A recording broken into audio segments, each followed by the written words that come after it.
Words, hosted by Gavin Rasmussen. My name's Gavin Rasmussen, and you're joining us with the Art of Words. Today, again, we're going to continue our readings of Behind the Mask, 40 Quarantine Poems from Humboldt County, edited by David Holper and Anne Frick. Latex Gloves by Vincent Peloso. One size fits most. Does not fit me. The latex rips, the cashier smiles that the shards cling to my hand. Sweaty as the chilled glass of homemade lemonade I will pour at home after washing and soaking the produce I brought in vinegar water. For 20 minutes and hanging my knapsack on the line to solarize. But who am I kidding? Though helpful, these precautions don't guarantee shit. Most of us will eventually get it. And a lot of us will die. One size fits most. If the glove rips, don't panic, don't cry. Wear whatever you want. But remember the man standing before you in line. All he wanted to buy was a candy bar. The Choice of Service by Jacqueline Suskin. See how it may already appear to be a losing battle and we choose to take up arms anyway? This is what we do. We shoulder the possibility of all endings and delve into the core of strength that is so old. We look beyond survival and explore the booming lineage of what it is to truly heal. We hold space for the great correction and develop connection bedside. In the moments before death, we pay tribute to the grand promise built into each body, the potential to mend and make new again. We apply ourselves to the path of aid, even when we fail.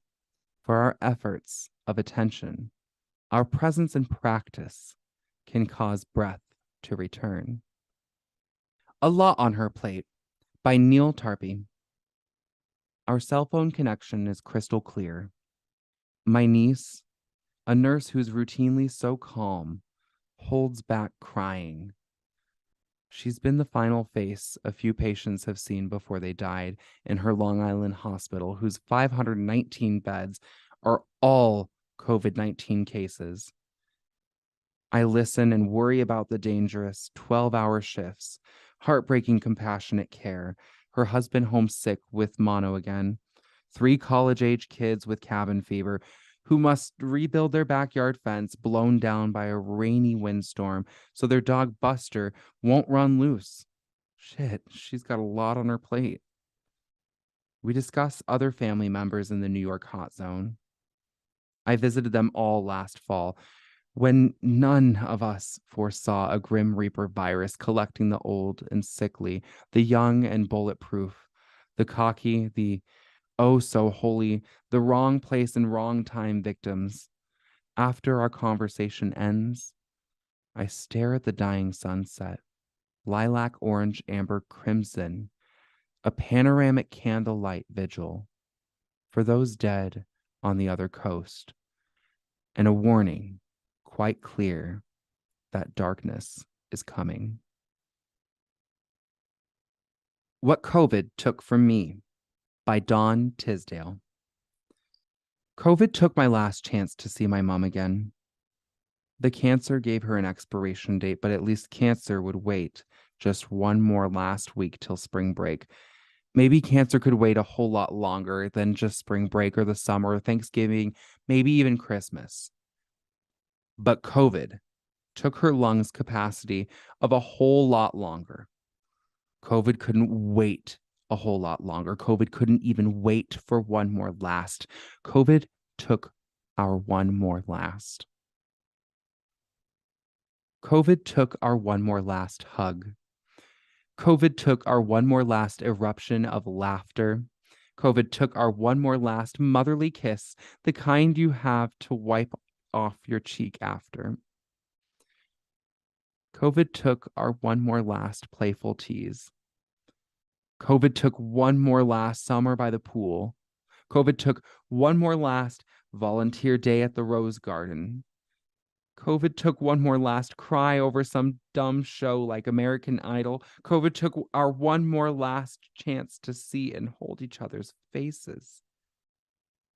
And now, COVID makes me wait a whole lot longer, see her ashes spread. COVID makes me wait a whole lot longer to cry to the tree that bears a plague with her name. COVID makes me wait a whole lot longer, sleep in the bed she made me. COVID makes me wait a whole lot longer to see my dad and my family. But COVID didn't take from us our one more last phone call. I could hear through her voice that she knew we didn't have a whole lot longer. COVID drowned her and cancer choked her. But she fought to give us one more last words. She said one more last time, "I love you, sweetie." And in those one more last words, she encased all the one more last times we would have had. She wrote all the one more last times into my soul. And through her one more last words, she burned into my heart. I have a whole lot longer to see what COVID did not take from me. Thank you for joining us today in this episode of The Art of Words. And just a reminder, be sure to stay up to date on your COVID-19 vaccinations. If you'd like to read more, Behind the Mask 40 Quarantine Poems from Humboldt County is available online through the Humboldt State University Digital Archive. I'm your host, Gavin Rasmussen. This has been The Art of Words, hosted by Gavin Rasmussen. If you'd like to leave suggestions, email us at ewcfacts@gmail.com. That's ewcfacts@gmail.com. This has been an EWC Communication production.